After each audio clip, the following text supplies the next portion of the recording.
failing to manage risks a sure way to waste money on software development.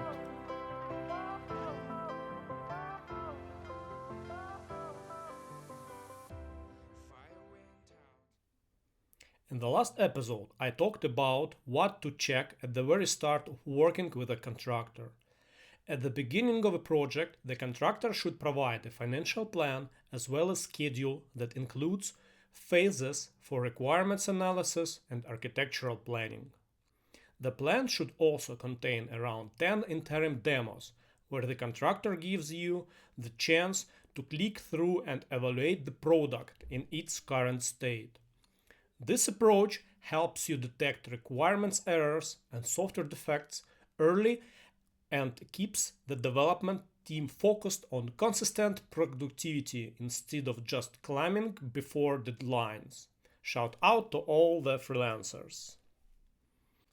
Today, I want to discuss what is probably the most important aspect of a project plan: risk management.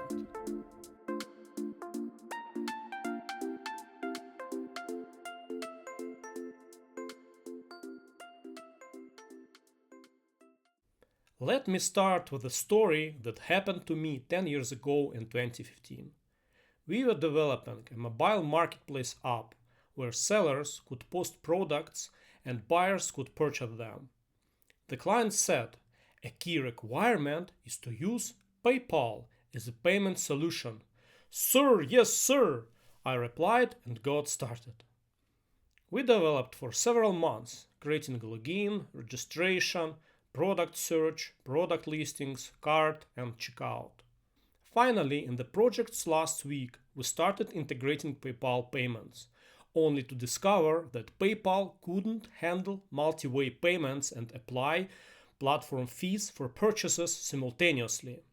PayPal simply didn't support that setup.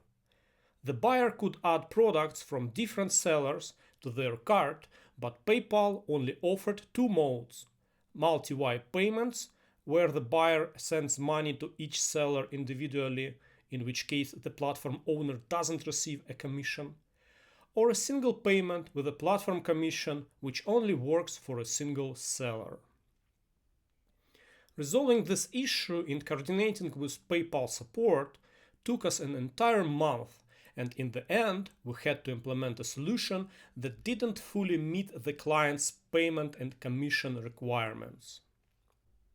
As the project management body of knowledge states, project risk is an uncertain event or condition that, if it occurs, has a positive or negative effect on one or more project objectives such as scope, schedule, cost, and quality.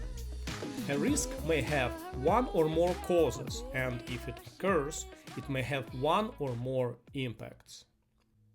For example, a sudden illness of a team member is an uncertain event, while absence of product requirements, low employee skill level, or integration with a new web service are given project conditions. Both are project risks.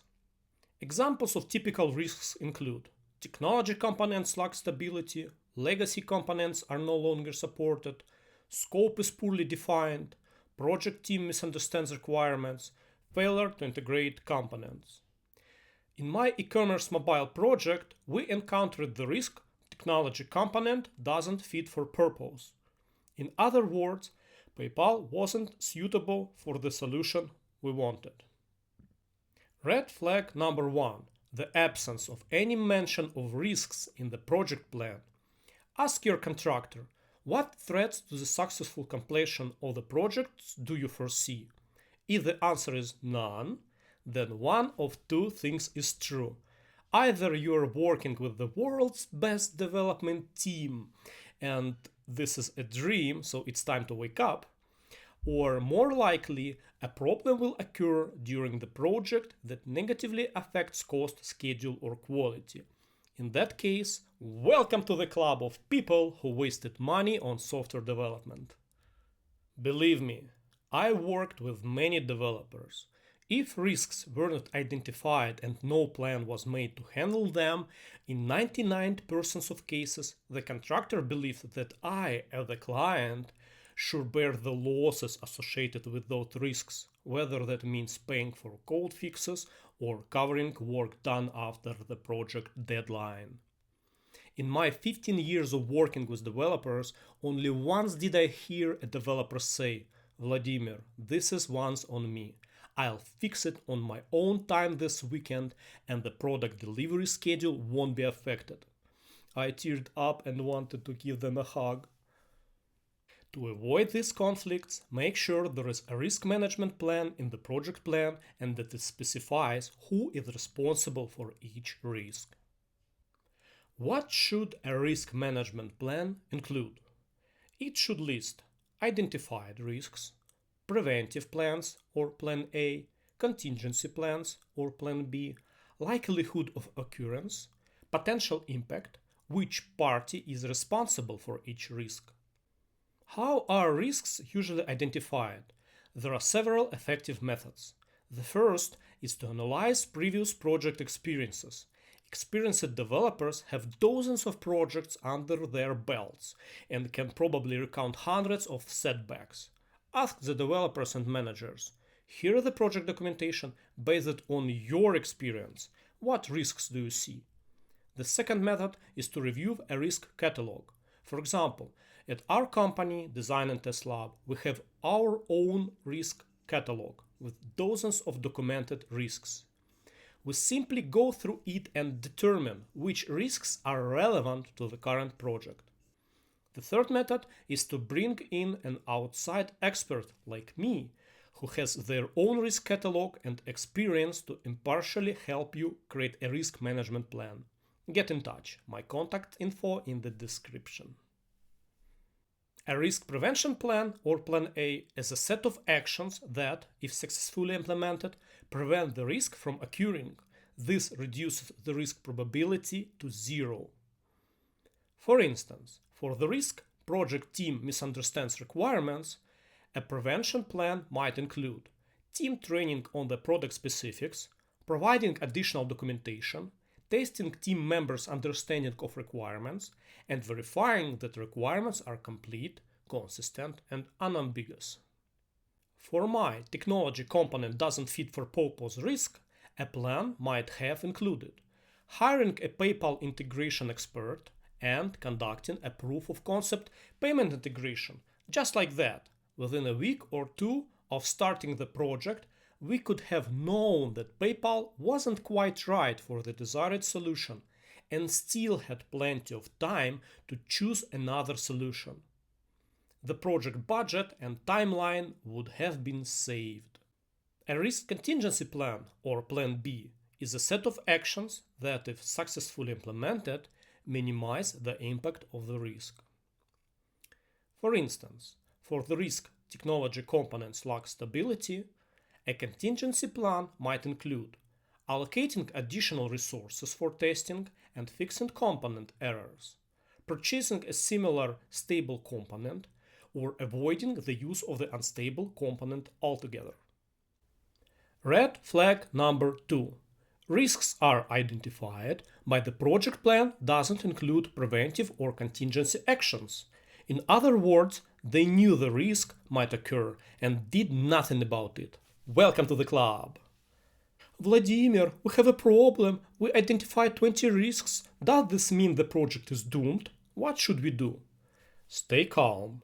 Not all risks are worth equal attention. Remember, each risk has an associated probability and impact. Using this, we can calculate the risk exposure, which is a probability multiplied by the impact.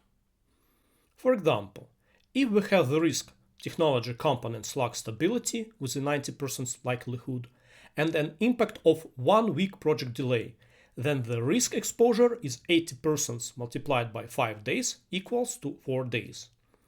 Let's consider another risk. Project team misunderstand requirements with a probability of 40%, but an impact of a month spent reworking the product. Here the risk exposure is 40% multiplied by 20 working days equal to 8 working days. In this case, the project team misunderstands requirements risk has a higher exposure than technology components lack stability, 8 days versus 4 days. so we can address risks based on those with the greatest potential impact. The final point is who is responsible if a risk materializes. Make sure that if the contractor pushed a certain service or technology choice on you, they take responsibility for the risks associated with that choice, not you. So you have a solid risk management plan. Does that mean my money is now safely protected from being wasted on software development? No! Red flag number 3. During regular meetings with the project manager, they don't mention the risk plan at all. Fail to report on outdated risks or neglect to inform you of new risks. A risk management plan won't work if the contractor only made it at the start of the project and then just forgot about it. To summarize, first, the project plan should include a risk management plan. Second, each risk should have a prevention plan, a contingency plan, as well as likelihood, impact, risk exposure, and responsibility. Third, the project manager should regularly update you on the risk management plan. Yes, risk management in software development is complex but fascinating. In my opinion, risk management is where a project manager's talent truly shines. If you're unsure whether your contractor did this correctly and need an external opinion, I'm happy to help. My contact information is in the description. Thank you for watching. Please like, subscribe and comment, and I'll see you in the next episode. Goodbye.